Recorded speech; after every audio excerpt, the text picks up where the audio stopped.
Suraj astro track நேயர்களுக்கு Suraj astro track YouTube channel மற்றும் Skandakrishna tantric and Pooja படைத் சார்பாக பணிவான வணக்கம்.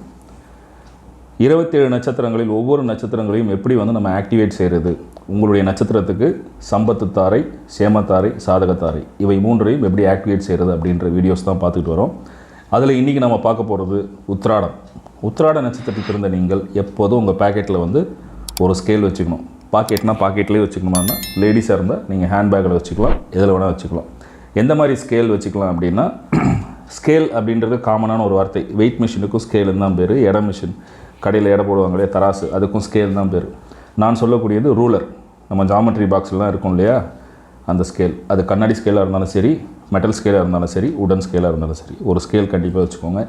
உங்களுடைய பூஜை மனையில் கண்டிப்பாக பெருமாள் பாதம் இருக்க வேண்டும். பெருமாள் பாதத்தை வைத்து நீங்கள் வழிபாடு செய்வது உங்களுக்கு சிறப்பை தரும். கழுதை, அதாவது கழுதை அப்படின்னு எதுக்கு சொல்கிறோன்னா, பெரிய காது இருக்கக்கூடிய எந்த ஒரு விலங்காக, முயல் கூட பெரிய காது உண்டு. பெரிய காது இருக்கக்கூடிய எந்த ஒரு விலங்கினுடைய ஃபோட்டோஸை நீங்கள் பார்க்குறது, வீடியோஸை பார்க்குறது உங்களுக்கு நல்லது. குறிப்பாக ஷெர்க் அப்படின்னு சொல்லிட்டு ஒரு இங்கிலீஷ் படம் இருக்குது. அதில் ஒரு கழுதை ஷெர்க் கூடவே வரும், டாங்கி அப்படின்னு ஒரு கேரக்டர் வரும்.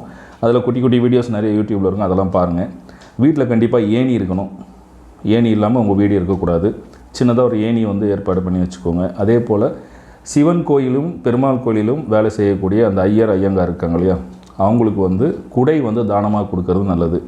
பெருமாள் கோயிலில் பட்டு பீதாம்பரம், சரிங்களா, அந்த பட்டு பீதாம்பரமும் பெருமாள் கோயிலில் நீங்கள் வாங்கி கொடுக்கறது நல்லது.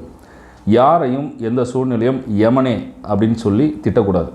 யமன்ற வார்த்தையை யாரையும் சொல்லி நீங்கள் திட்டக்கூடாது. யமனை வழிபாடு செய்வதும், யமனை கும்பிடுவதும், சித்திரகுப்தனை வழிபாடு செய்வதும் உங்களுக்கு சிறப்பை தரும். ஒட்டகத்தினுடைய படமோ இல்லை ஒட்டகத்தை நேராக பார்க்கறதுக்கான வாய்ப்பு கிடைச்சாலும் உங்களுக்கு நிறைய அதிர்ஷ்டங்களை இந்த ஒட்டகம் அப்படின்ற அந்த மிருகம் உங்களுக்கு கொடுக்கும். அதே போல் அரிசி உணவுகள் நிறைய சேர்த்துக்கோங்க. சாமை, குதிரைவலி அரிசி உங்களுக்கு ரொம்ப நல்லது.